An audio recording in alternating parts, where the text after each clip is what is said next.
আসসালামু আলাইকুম, সবাই কেমন আছেন?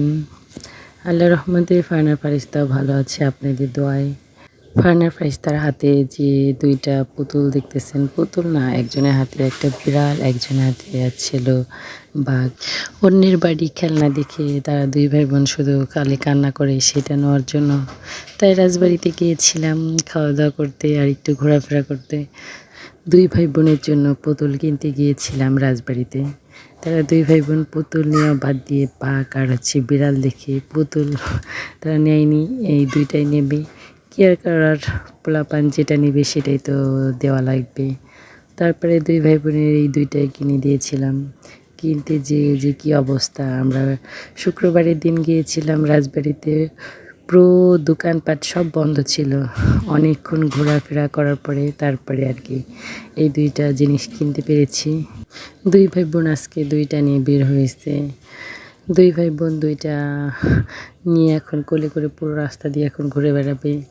এই তো আমি আর কি করার, আমার তো এদের সাথে থাকতে হবে। না থাকলে তারা যেখানে সেখানে চলে যাবে। এই তো আমি এদের পিছ যাচ্ছি আর এরা আগে যাচ্ছে।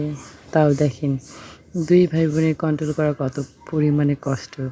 একটা এইদিকে দৌড় দেয়, একটা এইদিকে দৌড় দেয়। কত যে আমার চিল্লাইতে হয় আমি জানি। আমি রাস্তা দিয়ে এদের সাথে শুধু চিল্লাইতে যাই। মানুষজন শুনলে যে কী বলে আমারে আল্লাহই ভালো জানে। ফারহানা ফারিস্তা আবার এক দৌড় মেরেছে, কারণ ওই তার বাবাকে দেখা যাচ্ছে। তার বাবাকে দেখে দৌড়িয়ে যাচ্ছিল, কারণ তার বাবা ওই পাশ দিয়ে গিয়েছে, কিন্তু তারা দেখে ফেলেছে কীভাবে। তারা ২ ভাই বোন দৌড়িয়ে যাচ্ছিল। হঠাৎ করে তার বাবা রাস্তা ওই পাশে চলে গেছে, দেখতে পাচ্ছিল না। তারপরে আস্তে আবার যাচ্ছে ২ ভাই বোন ২ টা কোলে করে নিয়ে। আমি আবার ফারহানা ফারিস্তাকে বললাম, আম্মু আমার দিকে একটু তাকাও তো। তা ২ ভাই বোন ওইখানে দাঁড়িয়ে আবার আমার দিকে একটু তাকাইলো। আমার দিক তাকিয়ে আবার ২ ভাই বোন আবার হাঁটা শুরু করে দিয়েছে রাস্তা দিয়ে। ২ ভাই বোনের রাস্তা আসলে পাগল হয়ে যায়, দৌড়িয়ে বেড়ায় শুধু। এমনি সময় তো শুধু খালি হাতে আসে, আজকে তো ২ ভাই বোন ২ টা পুতুল নিয়ে আসছে। এই পাশ দিয়ে ঢুকে ওই পাশ দিয়ে আবার বের হয়ে যাবে, এই রাস্তা দিয়ে আমরা বাসায় যাব। কিন্তু এই পাশ দিয়ে রাস্তা দিয়ে চলে আসতেছিলাম, ফারহান সে যাবে না, আবার ওই রাস্তায় আবার চলে যাবে, দৌড়িয়ে যাচ্ছিল। আমি তাকে ভয় দেখাচ্ছিলাম, বাবা ওইখানে যায় না, হনুমান আছে। এইগুলা বলে তাকে আবার জোর করে আমার হাত ধরে নিয়ে আসলাম, কারণ এরা মাঝে মাঝে দৌড়িয়ে চলে যায়। এই জন্য আবার হাতটা ধরে আমি একটু সামনের দিকে নিয়ে আসলাম ২ ভাই বোনকে। ফারিস্তা বুড়িটা দেখেন বাঘ কীভাবে কোলে নিয়েছে, এখন সে উল্টাভাবে কোলে নিয়েছে। আমি বলতেছিলাম, আম্মু ভালো করে কোলে নাও তো। সে একটু ভালো করে নিল, আর বাঘের মুখের সাথে তার মুখটা লাগিয়ে সে হাঁটতেছে কীভাবে। তারা ২ ভাই বোন পুরো রাস্তা এই ২ টাকে কোলে করে নিয়ে আসলো। আমাকে এক ফোঁটাও ধরতে দিল না তারা। তারা কোলে করেই বেড়াবে।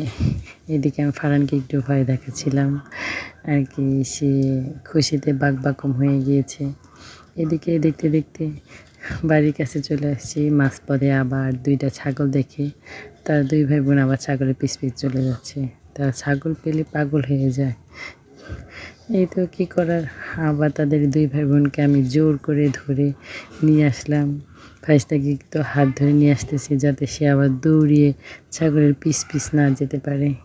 আমি ফারিস্তাকে হাত ধরে নিয়ে যাচ্ছি, আর ওইদিকে ফারহান বিড়ালকে কামড় দিয়ে সে দৌড়াচ্ছে। ফারহান বিড়ালটাকে মুখের মধ্যে করিয়ে নিয়ে যাচ্ছে। তাকে বলতেছিলাম, আব্বু ভালো করে না মুখের মধ্যে নিয়ে। এই তো ২ ভাই বোন দেখতে পুরো রাস্তা ঘুরে আসলো বিড়াল আর বাঘ নিয়ে। কারণ ২ ভাই বোন শুধু বেড়াবে কেন, এই জন্য বাঘ আর বিড়ালকেও দেখাই আসলো তাদের রাস্তা আর বাড়ির আশেপাশে। এই তো ভিডিওটা কেমন লাগলো সবাই জানাবেন। আর ফারহান ফারিস্তার ভিডিও কেমন লাগে সবাই কমেন্টে জানাবেন। ফারহান ফারিস্তার জন্য সবাই একটু দোয়া করবেন, যেন ওরা সবসময় ভালো থাকে, সুস্থ থাকে। আর এই তো দেখতে আমরা বাড়িতে চলে আসছি। আমাদের বাড়ির কাছাকাছি একদম চলে এসেছি। সবাই ভালো থাকবেন, সুস্থ থাকবেন। আল্লাহ হাফেজ।